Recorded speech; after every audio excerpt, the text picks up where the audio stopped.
What's up guys, welcome back to another video. I decided to do a little challenge in this one, and that was to try and get high rounds in the Ascension starting room on BO3. So, gonna go over my setup, what I did for this. It ended up going pretty well for me.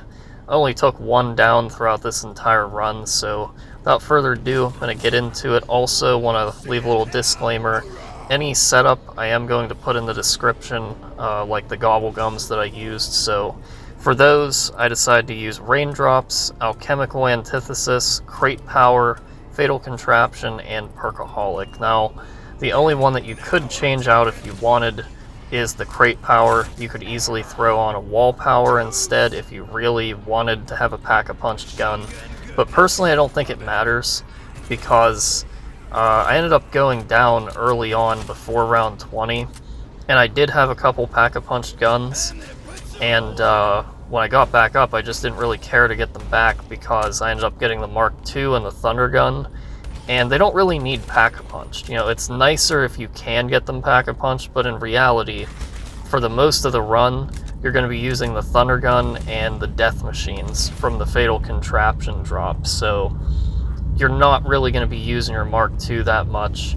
And a third weapon, I just kept a Vesper, so that was just for insta-kill. So it doesn't really matter. You're going to be using the Thunder Gun most of the time. But of course, if you can actually get it Pack-a-Punched, it's better just because you're going to have more ammo. And the way that you do that is, you know, you're going to throw down your Raindrops, come back to the Gobble Gum machine, hope to get the Crate Power, and then you have to be lucky enough to actually get the Thunder Gun out of the box, which took me forever to get out of the box, as usual. If you saw my video where I did a no power round 50 challenge on this map, it took me 42 rounds to get the Thunder Gun. I don't know what it is about BO3 Ascension, but it takes me ages to get the Thunder Gun every time I play this map, and it's very frustrating because, especially when you're doing a challenge like this where you're stuck in one room, you want to get that gun as quickly as possible, but luckily in this run I got it before round 42. I ended up getting it on round 27, which wasn't too bad. I wasn't too far in. Like I said, I only had one down, and I was able to get my Perkaholic back, so I didn't have to worry about buying Quick Revive and, you know, trying to survive like that. So, aside from that, that's really the only thing you have to worry about, is if you take it down, there is a chance that you might not get your Perkaholic back for a round or two. If it happens, just buy Quick Revive and try to use your Thunder Gun as much as possible, and you know, maybe spin for a Fatal Contraption too, because with Death Machines, it seems like when you're using those, especially rounds 45 and lower, you could just use both Death Machines to end the rounds. So you don't really have to try that hard when you have the Death Machines. I think they really come in clutch. I used a lot of Death Machines in this run. I probably used around 20 or 25 Death Machines. There were some rounds where I was literally just standing here spamming the Death Machine. So I think that's essential for any spawn room challenges that you have Death Machines on, because when you're in tighter areas, you want to have something that is always killing the zombies, and you don't have to move that much either, so you're not constantly training and constantly having to hoard them up. And you're not really going to have to do that as much, even with the Thunder Gun. As long as you have Alchemical, you could pretty much just spam it.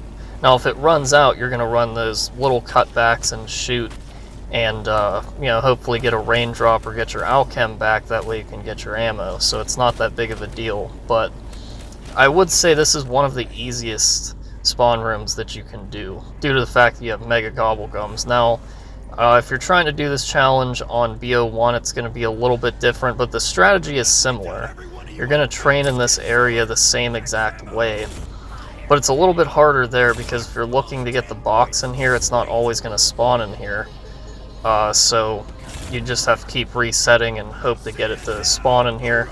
And then you'd also have to hope to get the Thunder Gun, because of course if it teddy bears, you're not allowed to open doors and go out and get it. So it's much harder on BO1, but I plan on doing it on there too. I'd like to try round 50 on BO1 also. I think it's going to be a lot harder than this though. This was one of the easiest round 60s that I've ever done.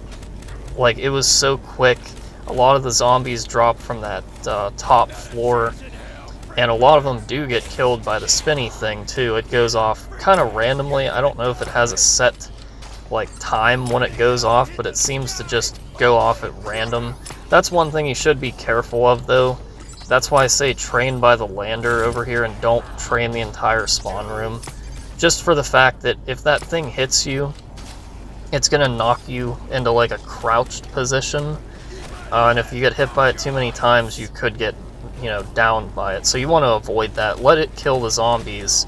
Don't let it kill you, because then you're making things a lot more complicated. Taking a down in a spawn room challenge is like the worst thing that can happen.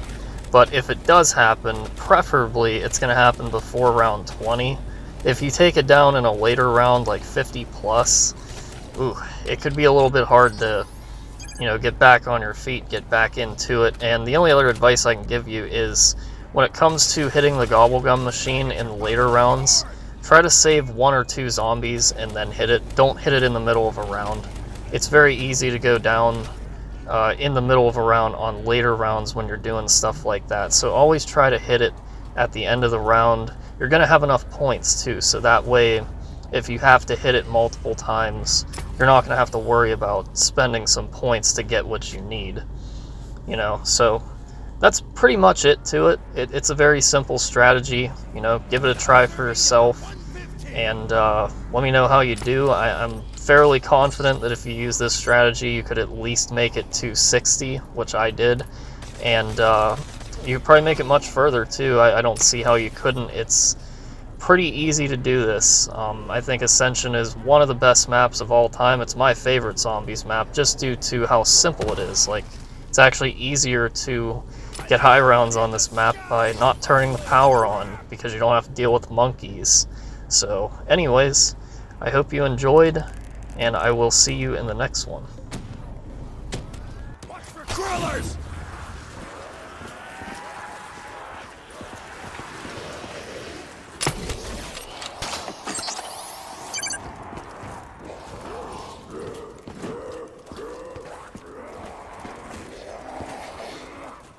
You're all about to get your asses kicked!